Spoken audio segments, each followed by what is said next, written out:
Eating disorders tend to be one of the most pervasive struggles for so many women in our culture today.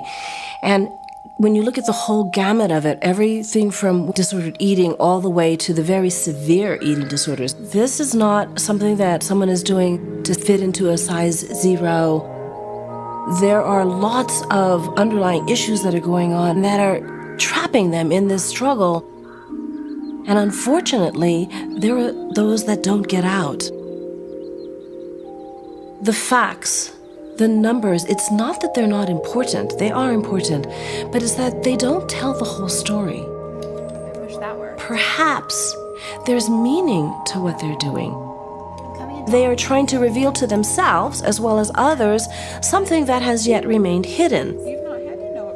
Well, the good news is, if someone who is struggling with an eating disorder can tune their ear to the language of metaphor, they can start to see that the eating behaviors and the food they struggle with is actually talking to them, but it's talking in code, it's talking in the language of metaphor. I believe it's the language of eating disorders. Now, it just so happens that it's the language of poetry and art and songs. It's also the language of the body. And when you're wanting to help somebody who's struggling with an eating disorder, the facts may be helpful. What's more important is what's going on with the rest of the story. What is the person really struggling with?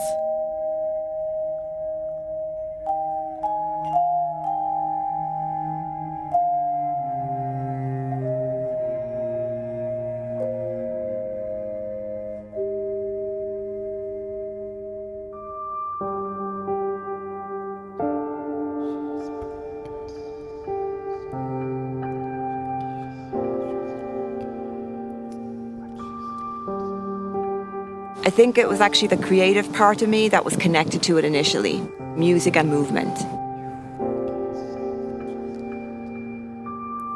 My body was my biggest fear, and yet moving it was what helped me. Start it up again. Let's see what we naturally... Many of the women I see bury their feelings, and the burial ground is the body itself. Body language is really our native language. This is the language that I use as a dance movement therapist to help the women that I see begin to reconnect in their body, to feel and express their feelings. I can feel that all the way up my body. You can feel it all the way up your body. Okay, let's talk about that a little bit. And reclaim their life.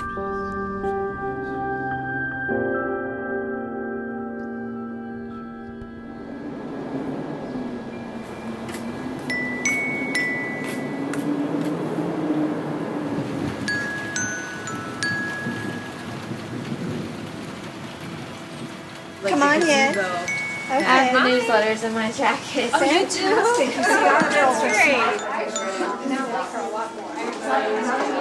We often bring our alums back or ask if our alums would like to come back and share with our current patients. We're really proud of her, and I think you're going to love her music. It's very, very meaningful for them to have the inspiration of someone who has recovered.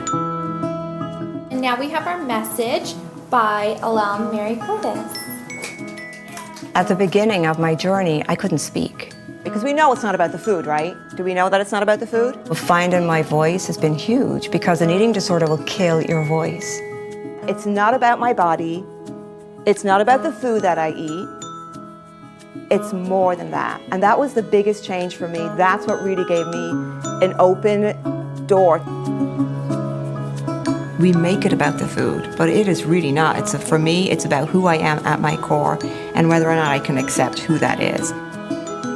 Like, just at my core, felt so worthless, so inadequate, so unacceptable. As my mission is now in recovery is to embrace who I am and really just to be who I am, good and bad.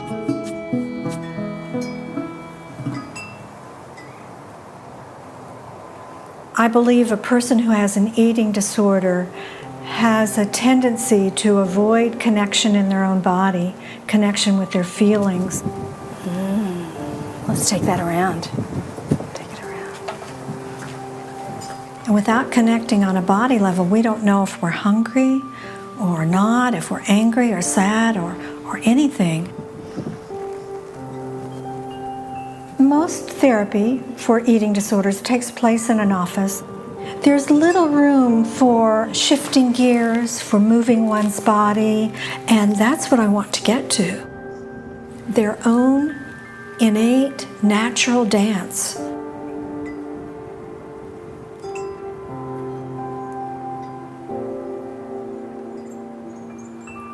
In dance movement therapy, they may begin to reclaim space, use larger space, reclaim relationship with others, as well as relationship with themselves.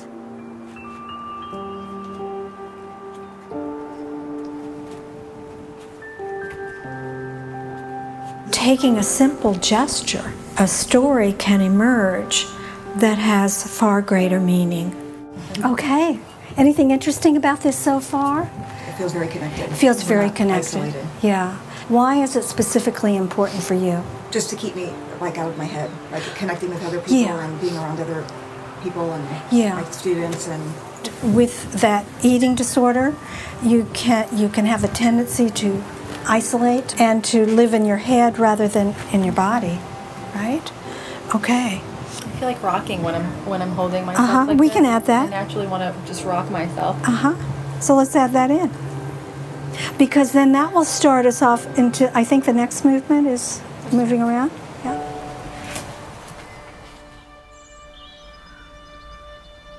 One of the darkest times for me was my mother was dying of cancer. At that time, I was at the height of my eating disorder. When she passed away, I was just really very, very, very deeply depressed. Because at that point, I really thought, if I don't have my parents and I don't have my family, then I'm not really too sure that I want to be around. Truthfully, that's where I was at. And it was a very, very painful time. And I remember coming here thinking, maybe I'll find something here that might make a difference. So yeah, you've got to deal with the underlying issues. They're just going to keep bringing you down. And that's a process too. My underlying issues have been dealt with in many ways. And yet some of my core issues came flooding back to me this week.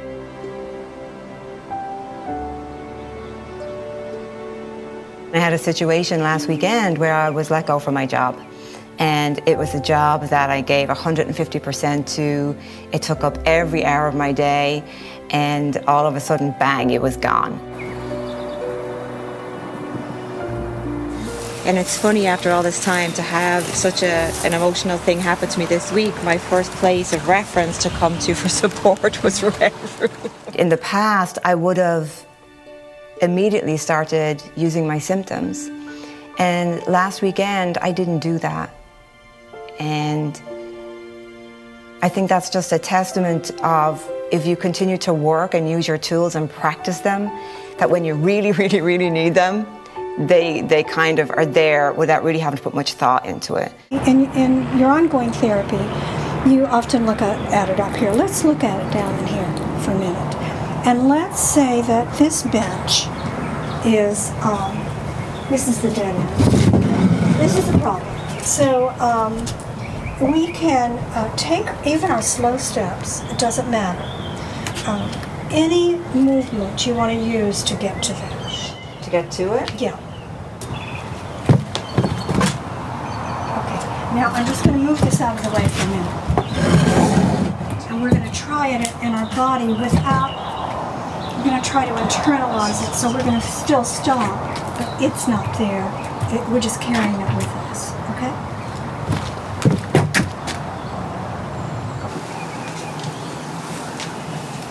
Okay, let's just take that piece. Okay, can you tell me about that? I'd just forgotten how much in touch I get with the emotion in my body when I do dance movement therapy. When I stopped and I really tried to just be in it, just relax into it and be into it, and then I got this feeling, that feeling just pushed me back again. Tell me more about this feeling right here. It's when I feel like I'm in this space, that problem space. Yeah, yeah. that it's not safe, you know, Okay. it's that can't trust, just, yeah, my urge is just to like, ugh, not, you know what I mean? Just back away from it. Back away. Yeah. So, how often do you think you tend to go through that pattern of moving toward a problem, becoming frightened about it, and taking a step back? How often? Yeah. The core issues have got to be dealt with, because if you don't deal with them, it's just going to keep coming up. I mean, that was my whole issue.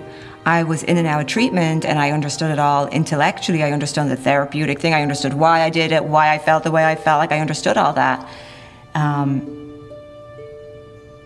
But I didn't deal with them in a way that really needed to be dealt with and healed from. So the result was I kept relapsing immediately.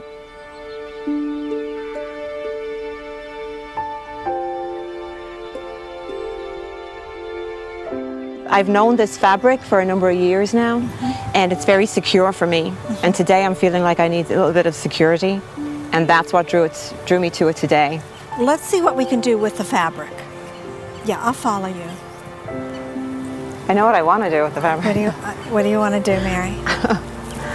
I want to kind of just do this with the fabric today. That's okay. Okay. I'm out connecting with people all the time, and that can be very scary for me. And I think that's a bit of a wall that I've hit this last week, you know, just how far I want that connection to go with people. You know what I'm wondering? Can I come in there with you?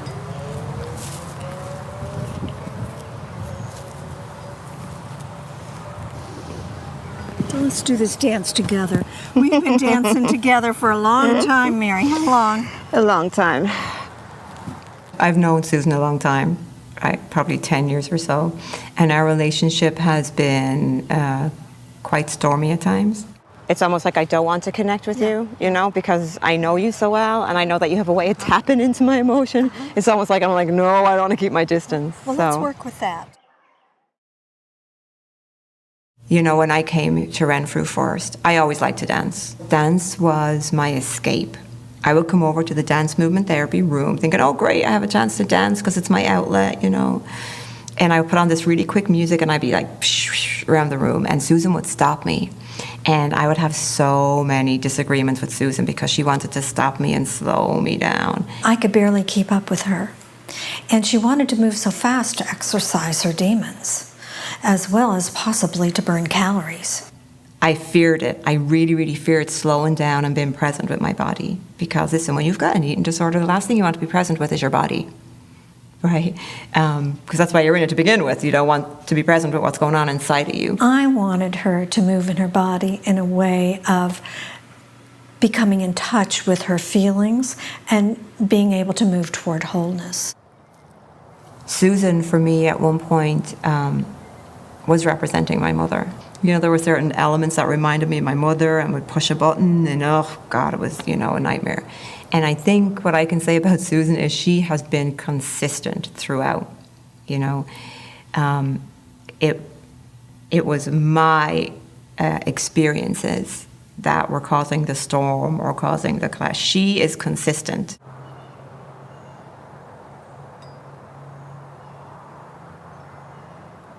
It's much easier to sit and to talk or to listen to someone else using words. It's much more difficult and uncomfortable for someone to allow themselves to connect on a body level and to be seen in that way, because our bodies never lie. It's a cat and mouse game.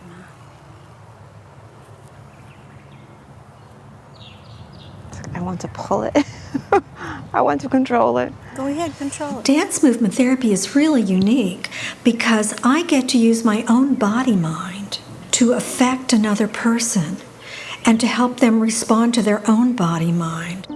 And we're able to get to know each other in a way that they know they don't always have to speak with words.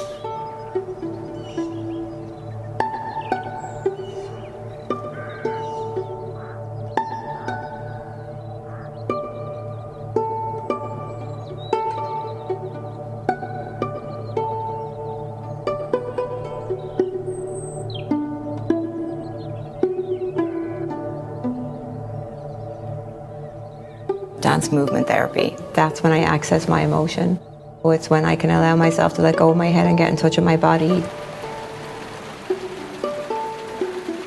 Well, the Florida weather, as you can see from this morning, we've had sun, we've had clouds, we've had rain, and probably in 10 minutes we'll have more sun. So stick around long enough, it's going to keep changing for you. So it's funny because I'm looking at this rain and I'm looking at the wind and the trees, and that's really what I experience internally this week. You know, a lot of turmoil going on. But this is going to pass. It'll pass really quickly.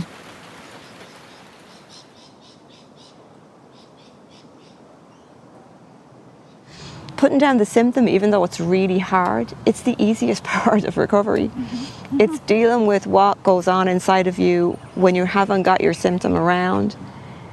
That's where recovery really, really starts. Yeah. That's where it's so much harder than putting down the symptoms. Yeah. And the other side of it, it's like, I just want to keep growing to the point where I am free to be who I am. Yeah. I'm wearing a ring that is my mother's ring that I never wore before today. That's still an area for me that's very painful. Not just the loss of my mother, but I have a lot of guilt about where I was 9 years ago when she was dying. And I was physically there, but not present for her. Here was this woman dying of cancer, and at the same time, she was so worried about her daughter possibly dying. I didn't even see that at the time because I was so in my own stuff, you know. So I have a lot of guilt, but I know that my mother will be extremely, really happy with where I am right now.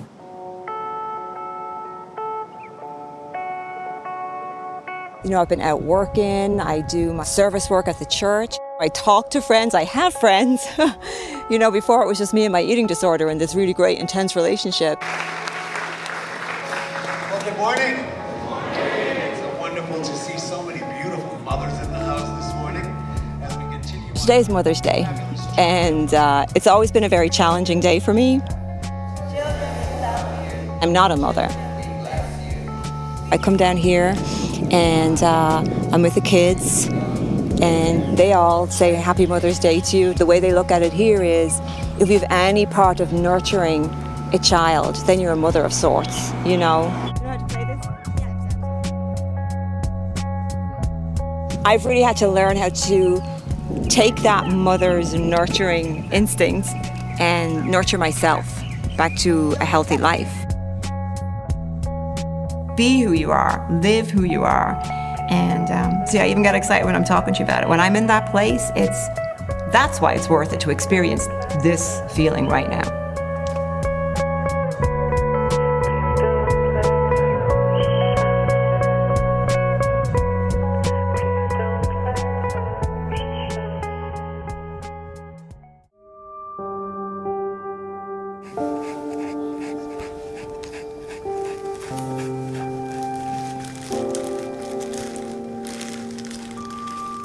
Appreciating myself is very difficult. So if I can take something out of myself and put it down on something, and even if it comes from a place of pain, it's another way that I can still find something in myself that I enjoy.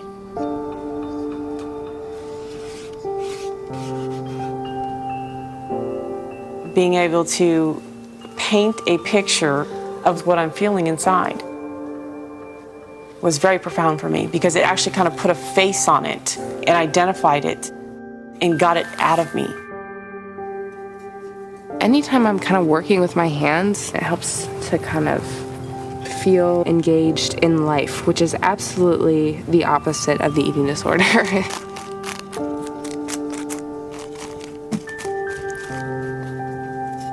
I'm a drama therapist. Now, we're not only creating the world of the eating disorder, we're now putting the eating disorder in that world. It's no longer just in their head. Give me a break. I want you to be quiet forever. I want you to be quiet. Here's what I know about eating disorders.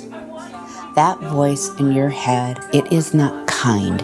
It does not like you very much. I am done with you. Then we might as well put it out in the room and make it big, because it's already big in their head.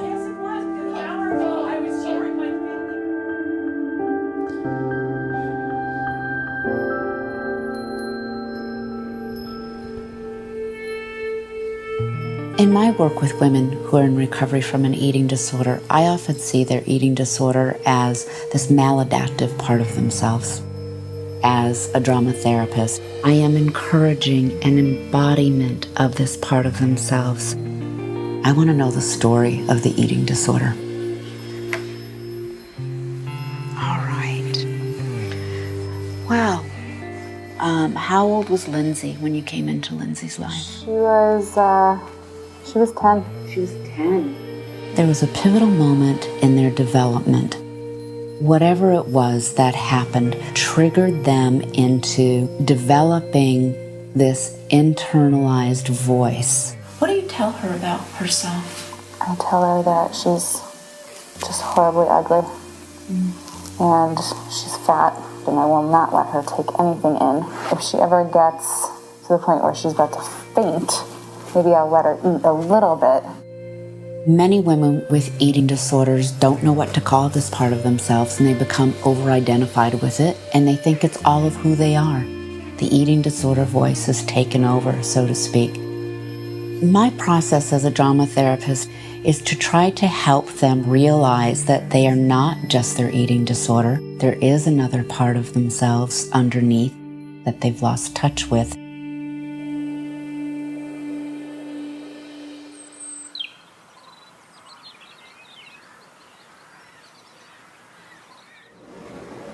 So why don't we just take a minute to get grounded in where we are, identify what you would like to get from being here this evening, or what your intention would be in being here this evening.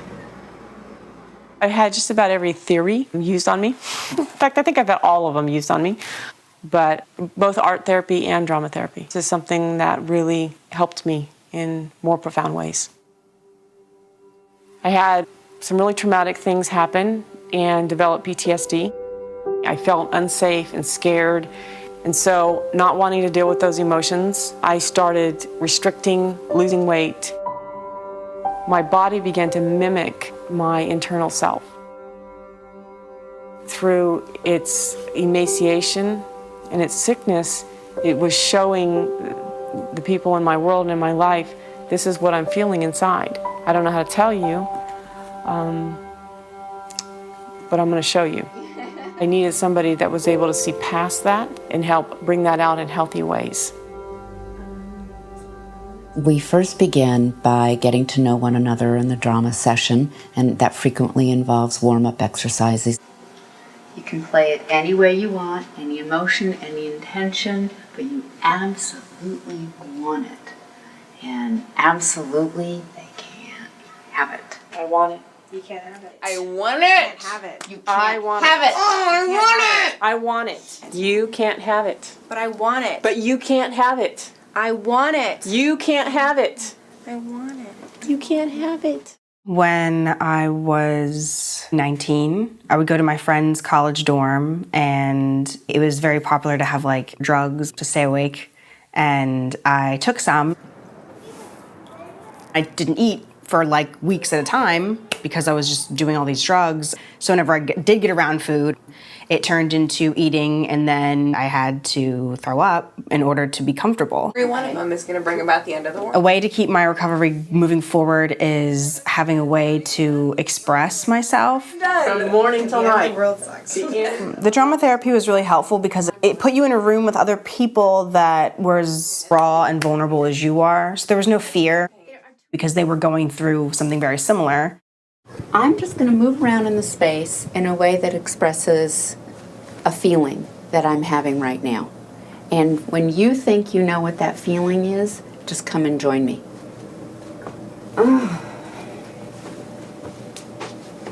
We are now leaving the outside world. We are creating this safe container in this drama play space. It is where we get to act out. It is where we get to play. Frustrated. Excited! There are times when I will have a client in a room by themselves talk to themselves in the mirror. A lot of times, a lot of this negative self-talk does happen in a mirror. They look at themselves and they're harsh and they judge what they see. This is an opportunity for them to have a different conversation with themselves. The first thing I want to do when I look at myself in the screen there is actually grab a pillow or a blanket and cover myself.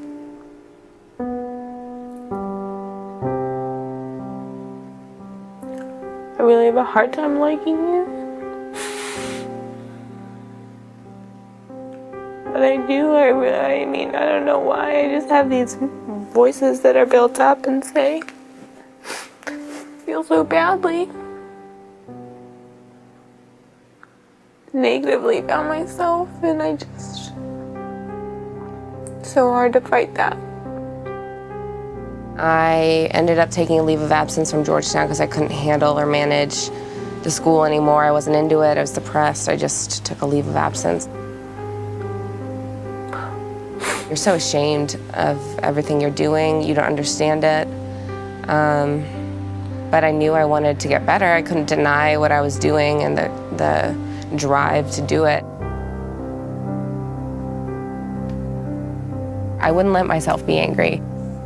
You're afraid of your feelings, so you stifle them with food and with weight loss and with exercise and binging and purging whatever you can. Over the last 7 years since I had the eating disorder, I've just been searching for a way out, essentially.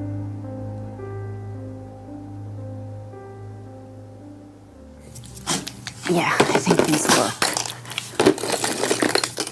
So what we're going to be doing this evening is creating a mask of your eating disorder.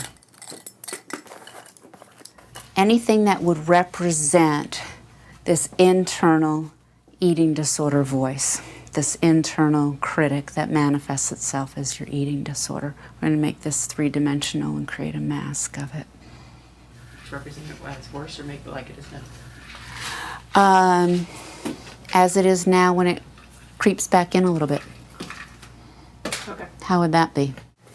Those sort of eating disorder, nagging voices. Okay. Everybody has negative voices that tells them that they're not good enough or smart enough or strong enough. But with people with eating disorder, it's like that to the extreme. The voice of the eating disorder is just screaming at you all the time in your head. It starts to mask your identity, and the part of you that's healthy, you can't hear it.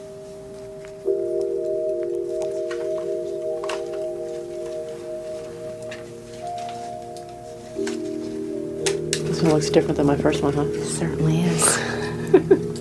Certainly is. But even the colors, Jenny. I know. Do you have my first one here? I do. Because I had worked with them before, you get to see what their masks look like when they first came into treatment with me and where they are at this point in their recovery. Right on the forehead. Remember that? Oh. God, it makes me cry. Yeah, this would be more so where it was.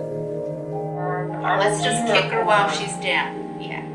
Yeah, I wait for her. No, I'm not going to listen anymore. I wait for her. You know what? I'm not listening. My voice is louder than anyone else's.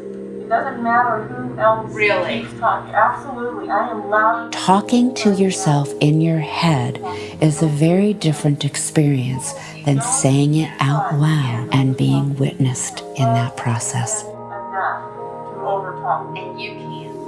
It breaks my heart. My heart is broken almost. I don't know if it's for myself or the cruelty.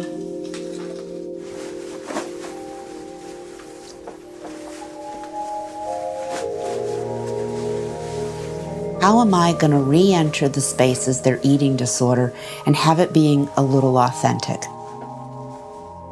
I really listen in that interview process to what that eating disorder says to them, and I pick up off of that. But given that we're in the drama therapy space, I'm also aware of upping the ante. I now want to make it a little bit more dramatic because I'm encouraging them to step up to the drama as well. Instead of having to always deal with it in my head, I was actually physically confronting my own internal struggle. I was having to look at it, and it talked back to me. What's over there that you want? Freedom from you. You think that's possible? No, I don't think it's possible. I know it's possible. Oh, Jenny. How do you think you're going to live over there without me? What is it that they want to say to this part of themselves that really isn't helping them so much anymore? I helped you be in control. No, you didn't. I helped you stay thin. I helped you burn all those calories. I helped you not feel. You're going to feel out of control. I won't be out of control. We had a great thing going on over here. Why are you messing this up? Their voice begins to get stronger. Stay back over. What are you going to do? No. Yes. It's a fine line that one walks. And one has to be very skilled at being able to walk that line. This is not for the faint of heart. Hey, I'm Kate. No, you're not. Kate's sitting right here next to me. One looking at it might say, why is she talking to them that way? She's the therapist. But in that moment, I am not the therapist. I am the eating disorder. Yeah, you're right. What are you pissed off about? I am pissed off. Yeah, what are you mad about? Nope.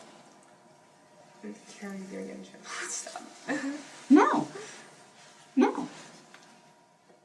I will then frequently have to stop the action, let them have their awareness, and pull the group back together to help them. Let me just say this about doing the confrontation, because I am intentionally provocative. I've had a rough few days.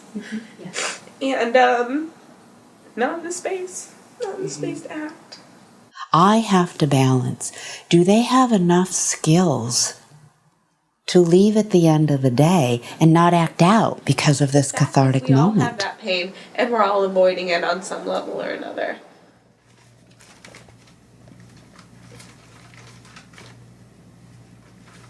The next phase is moving into their more compassionate, healthy self-voice. And we now create a mask of what they envision recovery to look like. What do they envision this compassionate part of themselves to look like? And they create that. Tell me about this part of you, Kate. And I just feel very sad for where she's been, but and the pain that she has and that she's had. But I feel so much hope for her. Mm-hmm. What is Jenny's truth? That she's fearfully and wonderfully made and created for a specific plan and a purpose. If we are in role and we are acting as if you have a compassionate voice, that might increase the chance of you walking out of the therapy space, having a more tender, compassionate, healing voice, because we just did rehearsal for life. Positive, bright side. I want to give each of you a yellow rose and a candle to keep you illuminated. So just a token of my gratitude to each of you. Thank you. The eating disorder is quieter and doesn't have quite so much to say. Hi, Kate. It's not gone away. Right. They're still in the recovery process, but it is at least a beginning.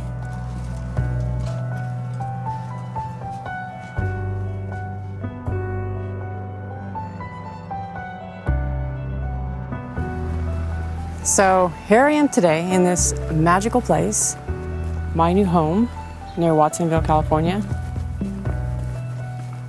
I feel incredibly blessed and so humbled that still, while I was in such misery, God still had his hand on my life and extended such mercy to me. So I'm in graduate school now. It is a clinical psychology program.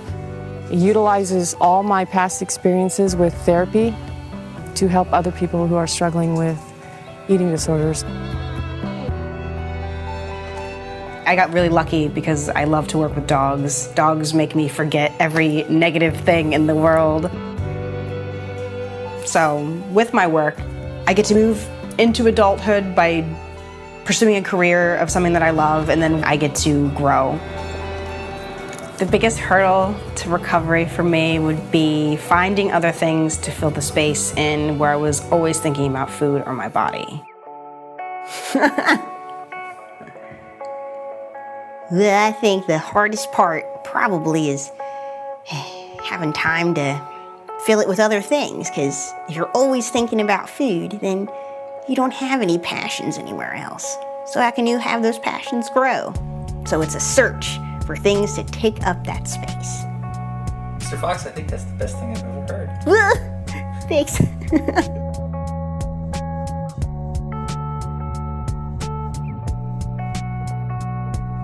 I found a talent with art because that's a passion of mine. So I applied to UC Santa Cruz, and I ended up getting in as an art student. I'm not going to say it's not a painful, horrible process, but it's important to have people, therapists, friends, who will listen, who will understand, and who will be, supportive of you and who you are no matter what, whether you're angry, pissed, sad. And you have to be willing to give yourself a voice. I think I actually found my voice because Carol, she was taking on that voice. And I think I just lashed out at one point and got angry, and that was actually a huge part of my recovery. Looking back at the first masks I made, they spoke so much truth about where I was. With the covering of the eyes was like I didn't know which way was up, and I was doing all these terrible things to my body.